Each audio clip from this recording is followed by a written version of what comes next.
অধিকাংশ ছেলে মেয়েদের অনেক সময় অ্যালার্জি দেখা যায়। অ্যালার্জি বহুবিধ কারণ হতে পারে। সাধারণত সেই অ্যালার্জির কারণগুলো অবশ্যই ব্লাডের মাধ্যমে টেস্ট করে দেখে নেওয়া উচিত।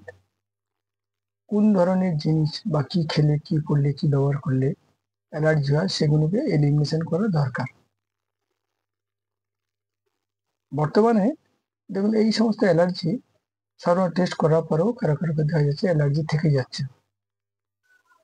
এই অ্যালার্জির ট্রিটমেন্ট যে আধুনিক চিকিৎসায় যদি রেসপন্স খুব একটা ভালো না হয় বা রেকারেন্ট হতে থাকে, তাহলে সেক্ষেত্রে আমি ট্রিটমেন্ট যেদিন আয়ুর্বেদ সায়েন্সে আছে সেটা আমি যেগুলো ব্যবহার করে থাকি প্র্যাকটিক্যালি, তাতে দেখা গেছে পেশেন্ট গেটস রিলিভ মোর উইদিন 6 মান্থ।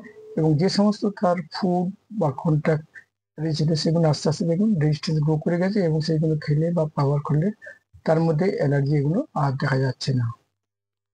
যেমন মেডিসিনের মধ্যে যেমন আমি মনে করি বা অ্যাপ্লাই করি সারিবাস্টক কাত আছে বা সারিবাস্টক কাতি বলি না সারিবাস্টক সিরাপি বলি, সেই 4 চামচ করে দুবার খাওয়া যায় সকাল সন্ধ্যে, মর্নিং অ্যান্ড ইভিনিং। এবং রামবান রস 2 করে বড়ি দুবার উইথ হনি। ডোজ মেনটেন করবে এজ রিলেটেড। এবং সিরিসাদি ট্যাবলেট যেটা সিরিজ ফুল দিয়ে করা হয়ে থাকে সাধারণত, মেনলি সিরিজ ফুল দিয়ে থাকে, এর সঙ্গে বহুবিধ আরো কিছু আছে। একটা করে বড়ি যদি দুবার যদি খাওয়া যায় এবং 1 মাস কন্টিনিউ করতে হয় মিনিমাম। কৃমির ওষুধ অবশ্যই খেতে হবে। যে কোনো স্কিনের ক্ষেত্রে আমরা আরোগ্য বর্ধনী দিয়ে থাকি। As per age related dose maintain করতে হবে। এবং গন্ধক রসায়ন 2 করে বড়ি দুধ দিয়ে খেলে দেখা যাবে আফটার 2 to 3 মান্থ তার শরীরের মধ্যে যে সমস্ত জিনিসে অ্যালার্জি ছিল সেটা কিন্তু আস্তে আস্তে উপশম হবে, তো একটা বেটার থাকবে। এগুলো আমি প্র্যাকটিক্যালি ইউজ করে দেখেছি।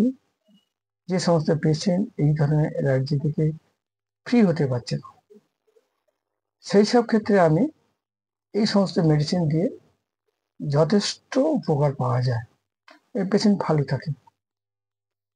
আপনারা এই সমস্ত মেডিসিন যাদের অ্যালার্জি আছে বা অ্যালার্জিকে যদি উপশম হচ্ছে না,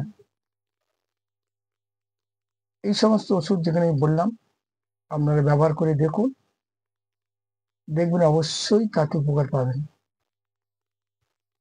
আশা করি আমার এই যে চিকিৎসা বিধি যে আপনার সামনে রাখলাম, দেখবেন, ব্যবহার করবেন এবং তার উপকার পাবেন। উপকার পেলে আমাকে জানাবেন। আমি এই অ্যালার্জি সম্বন্ধে আজকে এখানে বক্তব্য শেষ রাখছি।